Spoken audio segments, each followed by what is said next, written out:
Hey everybody, this is Angry Allan Funk from WCW, formerly known as Kwee-Wee. You're listening to the Keith Andrew Network. And let me tell you something about Keith. He's breaking the stereotype for people with disabilities. You better check this guy out or you're going to get one of these. Sexy Sean Casey, former WWE Pro Wrestler, and had the privilege of being on the Keith Andrew Network, and he's doing a fantastic job. If you're looking for anyone with a disability that knows what they're doing and know how to handle every person that comes on his show, definitely check out the Keith Andrew Network. Otherwise, myself and Allan Funk are going to give you two of those. For people who want to know what is the Keith Andrew Network, whole point of my talk show is to show people that even if I have a learning disability, I can sell them out to something. And at the same time, turn myself into an example for people out there dealing with any types of learning disabilities and disabilities. Never give up and prove people wrong. Prove to them that labels do not dictate who you are and who you want to be.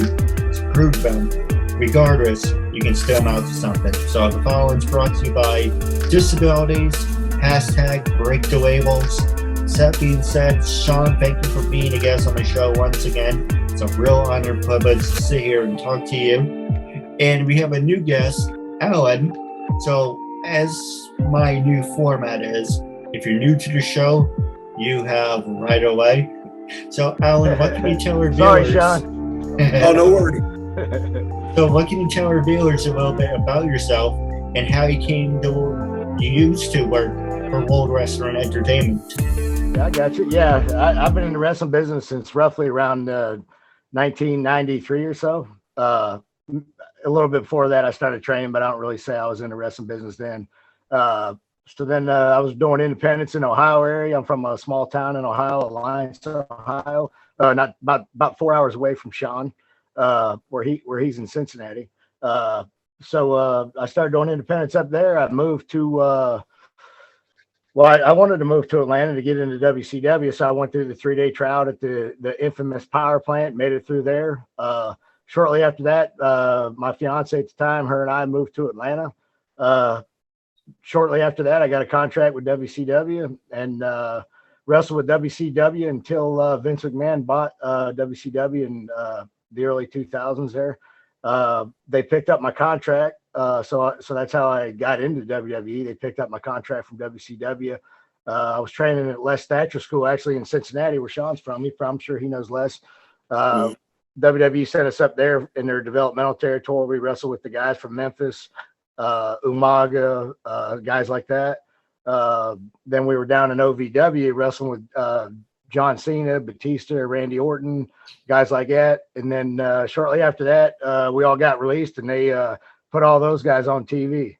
So our purpose was to, I think, help train the guys that they were getting ready for TV. And then unfortunately let a lot of good talent go from WCW. No, you hit a lot of good subjects and working your way up. Or you were eventually you were on Nitro, right? Yes, sir. So the first. I'm sorry, go ahead. I didn't mean to cut you off there, bud. No, I didn't mean it. Yeah, it's Zoom. It cuts in, it cuts out. But I'm going to ask you this question, and then we go back to Sean.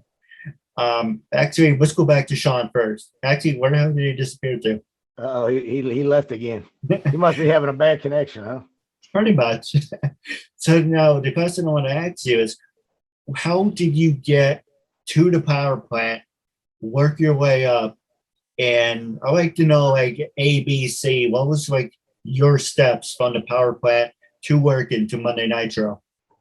Yeah, good question. Hey, I went down there. WCW used to advertise, where the big boys play, where the big boys train, the WCW power plant. And if anybody's ever heard of the power plant, I'm sure they probably saw the A&E special, the history of pro wrestling. They highlighted the power plant on that special, which looking at, I remember watching that video at the time. I wasn't in that video. I was there shortly after that. The 3-day trial to the power plant was probably one of the most brutal things that somebody would ever want to do in the wrestling business. If you went that route, you earned your ticket to be where you're at. I'll say that much. I had Sergeant Buddy Lee Parker on my podcast Thursday. We talked a lot about that. So what they would do at the power plant, you'd walk in there, you'd pay $250 for a 3-day tryout, right? And these guys would pay their $250, hoping that, you know, they were going to be the next WCW superstar. And unfortunately, that didn't happen for a lot of guys. You have to have heart. You know, you had to love the business, and you had to be able to take an ass whooping if you went through the power plant. That's the bottom line. They do, I mean, anywhere from 1,500, 2,000, 3,000 squats a day, sit-ups, push-ups. You know, they had guys throwing you in the ring, kicking the crap out of you, going outside, running in 100-degree weather and the humidity in Atlanta, Georgia, doing push-ups and sit-ups with no shirts on, just shorts out in the blacktop. And all the horror stories that people would actually see on TV actually probably didn't even do it justice. It was probably a little harder if you were actually there than what you saw on the television specials. So, you know, like I said, if you went through the WCW power plant, you earned your ticket to be where you're at. So that's the route I took. Was it the best route? Probably not, but it was, you know, something that no one would take away from me, you know? No, absolutely. Now we're going to put that story on hold for a second. We'll go back to Sean, and thank you for coming back with us. I do apologize for Zoom. Yeah, I'm sorry. Hopefully no more technical difficulties. We get through it. One shot there. So what were you saying before you were disconnected? I was telling you that I guess my unofficial start time was in 1989. Flying Brian had moved down from Canada after getting trained with Stu Hart and in the dungeon and that, and worked up there at Stampede. And he'd signed with WCW, and he had his contract, but his dates hadn't been officially started. So he said, "Sean, I can get you started, and you know, we can get into this, but I can't fully train you."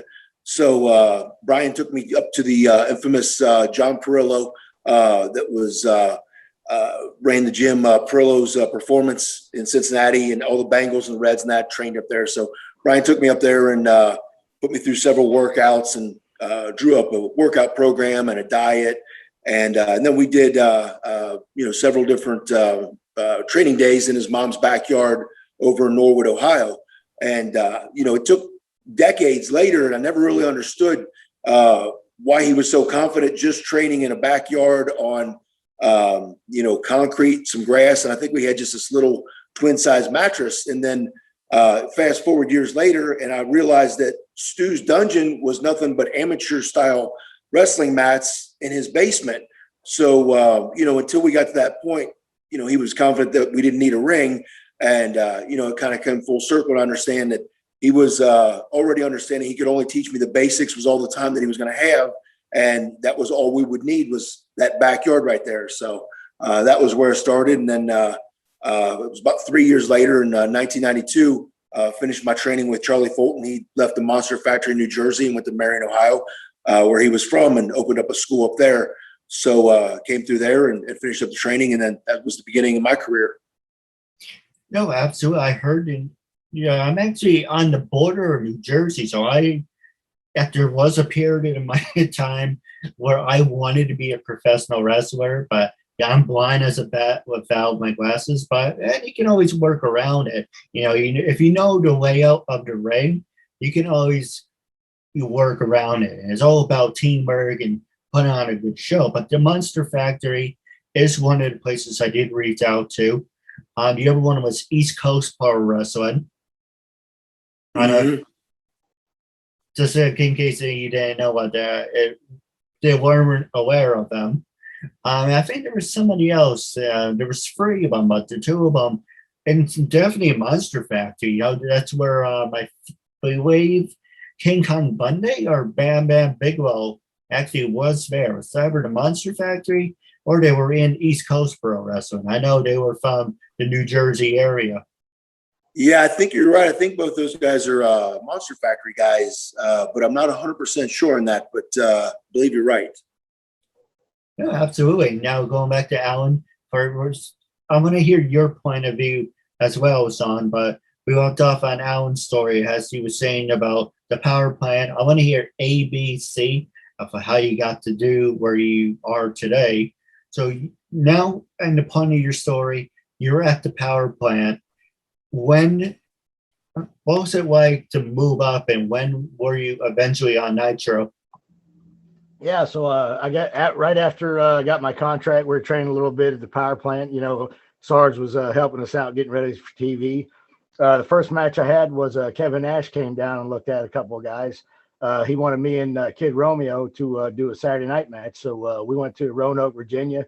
We were one of the two guys first out of the power plant to do a TV match.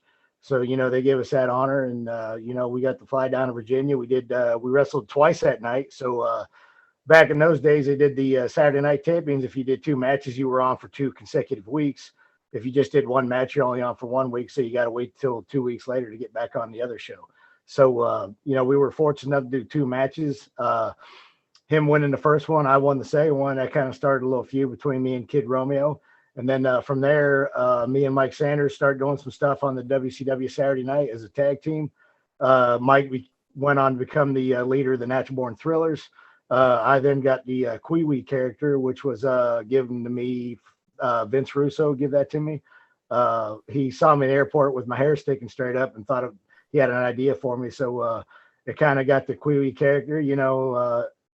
I didn't necessarily want to do that character, but I kind of didn't have a choice. And I don't know if Sean experienced anything like this in the wrestling business, but, once you're given a chance to do something, you're a new guy. You don't really want to tell them no, because you don't know if you're going to get another opportunity. So you kind of work with what they give you. Unfortunately, unless you're a name or you're somebody's kid or, Vince McMahon knows you, it's kind of hard just to go into wrestling and say, hey, I'm going to do this gimmick and, get it over. And it's hard for them to give you that kind of chance without them really knowing who you are. So, I took the Kwee character and ran with it. I thank God that was presented to me, and I had a chance to wrestle on, Nitro and Thunder and the Saturday night shows and the worldwides, and, give me an opportunity to get on TV and give me an opportunity to do what I love to do. So, as far as that goes, I was blessed, and, I really can't complain about anything in my career, No, absolutely. Hey, an opportunity is an opportunity. And that's the one thing that pisses me off about actors. It's like you're on freaking television. You're on Blue Bloods, you're on Hawaii Five-0, you're on Power Rangers, for God's sake. Don't, piss people off and say, I want more money. It's really wonderful, but I could use more money. You're on TV.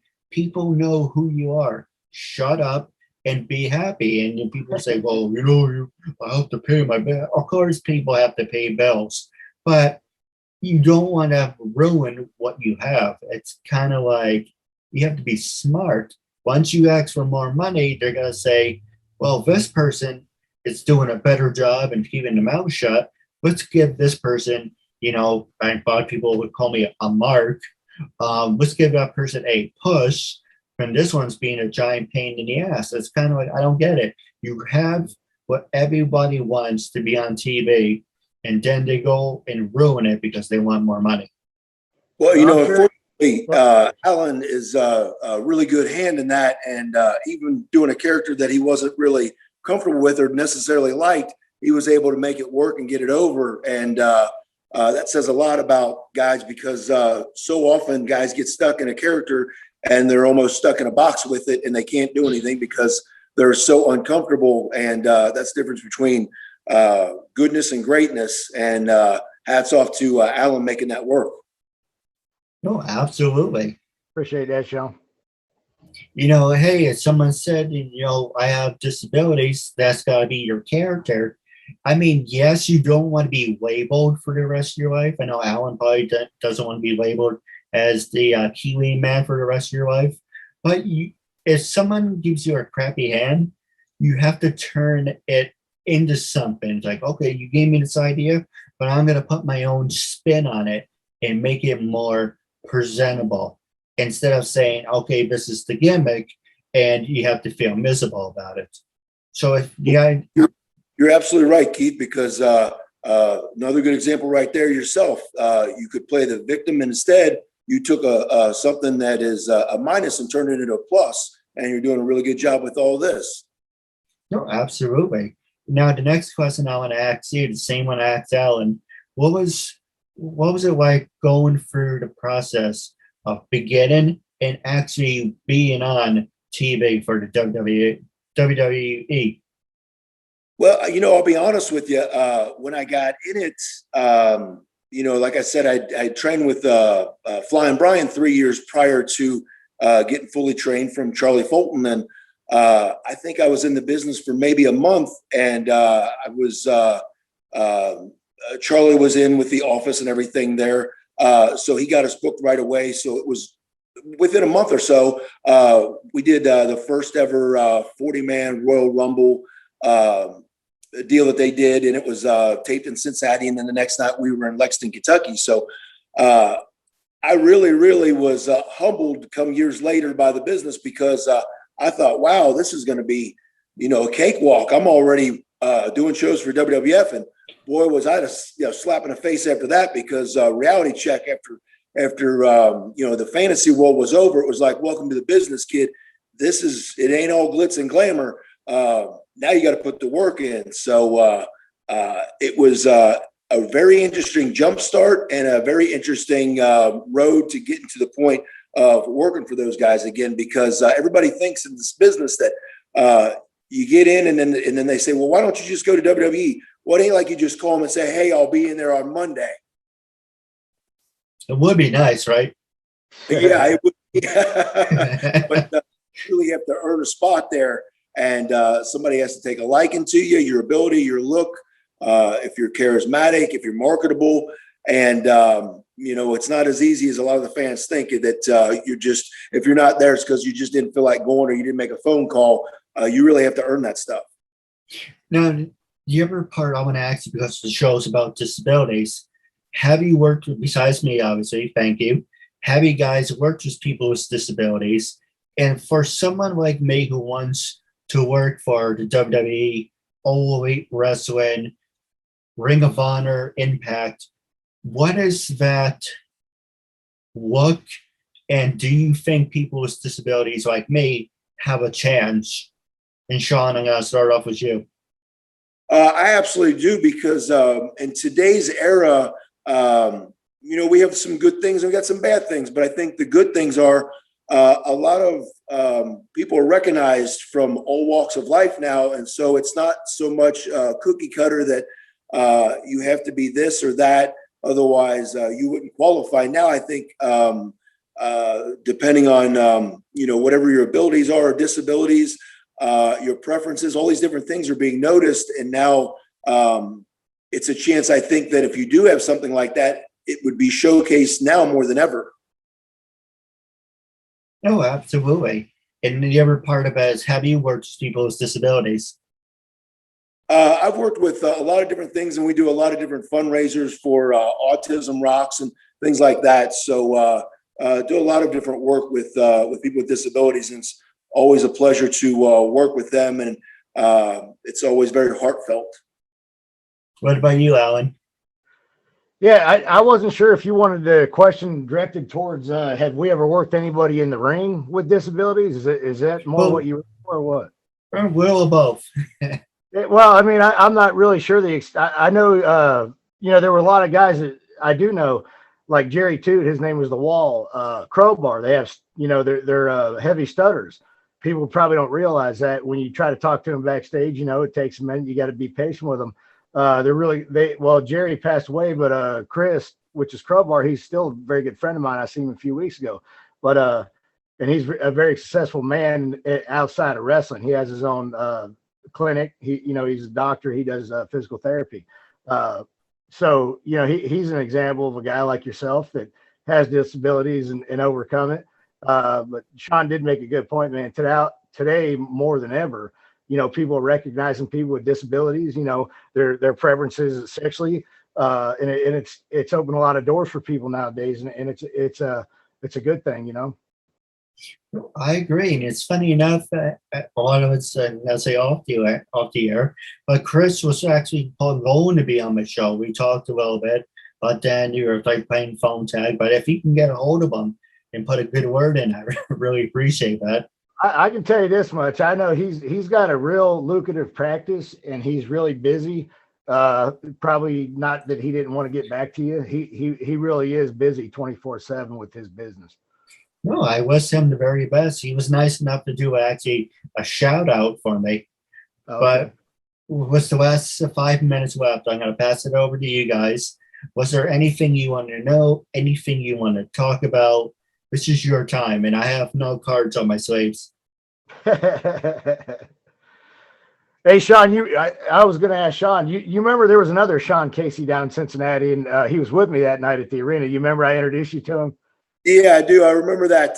What's crazy was, as popular as Sean Casey, the Cincinnati Reds was, they mayor of Cincinnati, and that when he introduced himself to me, he's like, "I've been dying to meet you," and I had to laugh because here's this guy, super celebrity, famous Cincinnati Reds, pro baseball player, and I'm thinking, "You're dying to meet me. I'm dying to meet you," but he was a big wrestling fan, and he told me that a lot of the wrestling fans would come to the baseball games and they'd say, "Do you know who Sean Casey the wrestler is?" And so it was really, really cool meeting him. Yeah, that was cool. But I tell you what, Sean Casey is a world-class dude, man. For what he's been through, he's a 3-time All-Star, had a lifetime 310 batting average. You can't meet a nicer dude. Super, super good guy. Very humble. I saw him all the way through. While he was here in Cincinnati and just couldn't be any nicer. The irony of this was we were wanting to do a little angle with him. I thought that Vince would have popped for this, a Sean Casey versus Sean Casey, and if we could have caught him off season. But I guess they go to Florida, and that's where he stays, off season. But we're going to bring him down to OVW and try to do something and working into some kind of storyline. And, I thought, well, man, this might just be something that Vince would really, really think, okay, we could do something here. Oh, dude, I tell you what, Sean would have popped. We had him up at he was a great guy, dude. I became friends with him when I was in WCW. I met him, and then him and I, exchanged phone numbers. We still keep in contact. But we let him in the ring at Les Thatcher's one day, and we all got around the circle, and he's punching everybody, and he's going back. He was so fired up. You'd have thought he was like, a little 5-year-old getting the best thing for his birthday. He was all fired up. He's sweating. He's like, "Oh man, that was awesome. I'm hitting guys," and and he had a damn blast. And his wife was just sitting back there going, "Geez, you act like a little kid," But I'm actually glad you got a chance to meet him that day. I'd like to think I had a hand in that, so that's pretty cool. Yeah, really cool. It was another time we were in the restroom there, and we were going back and forth, had a few drinks or whatever, and he's telling everybody, he's like, "This is the real Sean Casey." I'm like, "No." Come to find out, I guess I'm just just maybe a few months older than him or something, I think. So then I'm the OG. I'm the original Sean Casey, I guess. Yeah, you're older, man. You're a senior, right? I guess so. I'd have to say he's the real Sean Casey, though, the real for real. Well, I can, knowing what he was making back then, I know he made more money than me. So, he's actually got a podcast now. Oh, does he? The mayor's office, yeah. Interesting. Yeah, Well, so if you got Instagram, or I don't know if he's on Facebook or not, but he's got an Instagram. He's I'm not sure, but it's the mayor's office. I think that's his Instagram name. So I'll watch some of his podcast on there and stuff. I'll have to check that out. Does he ever have anything about wrestling on there at all? No, so far I've only seen baseball players or the like that has something to do with baseball. Oh, okay. Well, maybe hit him up anyway. Maybe just as a side project. Yeah, you know what? Maybe I'll give him a call and say I'll bring the other Sean Casey on, and we have a little go around on the internet. That'd be sweet. That'd be really cool. So the last two questions I want to ask you guys is, one's directed at you, Alan, for WCW, and Sean, this is directed at you for WWE. Is, what was it like working for Vince McMahon? Have you ever sat down, talked to him one-on-one? And Alan, what was it like talking to Eric Bischoff one-on-one? Same question. Did you ever sit down, get to know him a little personally? So I'm going to start off with you, Alan. Okay. Yeah, that's an easy question for me. Actually, I could answer the question about Vince McMahon as well. Oh, go ahead. It's not as pleasant as my interaction with Eric Bischoff. So Eric was going to buy WCW towards the end of the run there. He actually came in, took over everything for probably the last couple of months of the WCW. When he came there, I actually knew him the whole time I was there. his son came to I met his son at a couple of shows we were doing for WCW. So I kind of became friends with Eric a little bit because his son kind of took a liking to me. He kind of looked up to me because he was real young then. So that's the dealings I had with Eric. And then when he was taking over the company, I remember one night we were in Indianapolis, Indiana. The first time ever I'm in the locker room, the WCW lawyer, Janie Engel, come in the locker room. She's asking everybody if Allan Funk was in the locker room. So they come and got me. I walked out there, and this has never happened before. So I was getting a little nervous. The WCW lawyer's coming to see me. I'm thinking I'm getting fired because, unfortunately, Sean could probably tell you in the wrestling business, you're expecting bad news more than you are good news. So she says, Mr. Bischoff would like to speak with me. And I was like, oh my God, this can't be good, and it's unfortunate that you think that way, but that I try not to think negative all the time, but around that, when you're told you're going to get fired every day, it's kind of hard not to. So I go into Eric's office, and him and I, he tells me to sit down. We're having a talk, and he tells me, that he likes my work. He likes my attitude. He says, from other guys he's talked to, I got a good work ethic, and he sees it when he watches my matches. He complimented my body, told me I stayed in good shape. Then he told me he was going to give me a big push, give me more money, and I was going to be one of his next top guys. I don't know if a lot of people know that story, but that of course I got excited, but again, it goes back to, I don't believe nothing in the wrestling business till it actually happens. So he asked me to do a favor for him in Indiana, which was he wanted me to wrestle Rick Steiner that night. And he wanted me to put Rick over real big because people were kind of not getting with Rick Steiner much those days. And they wanted me to put him over real strong and make him look big. And so I did. And then Eric come back afterwards and had a talk with me and said that's exactly what he wanted. And he was happy with everything. And, that he was still going to push me and give me some more money. And, he said, I'm going to make you a lot of money in this business. You're going to be one of my top guys. So, I got excited. So that went on until until Vince actually bought the company. Every week, Eric called me in his office, same thing. Janie Engel would come and get me. I'd go talk to Eric. We not only just talked about wrestling, but, we talked about personal stuff too. We talked about, my wife at the time and, his family and stuff like that. And he seemed like he was genuinely, trying to get to know me and wanted to give me a big push. But unfortunately, WWE came in there, and I don't know how it happened, whether it was an inside job or what. But Vince bought the company, and the rest is history. So Eric, I never got a chance to work with Eric after that. So it's kind of one of them things, and Sean can probably relate with the wrestling business where you think something's going to go your way, and then all of a sudden it doesn't. And that's kind of unfortunately more so in the wrestling business than the other way. What about you, Sean? Was Vince? Vince talked to him, but never had the sit down in depth meetings with him. All my stuff was always done through Jim Cornette.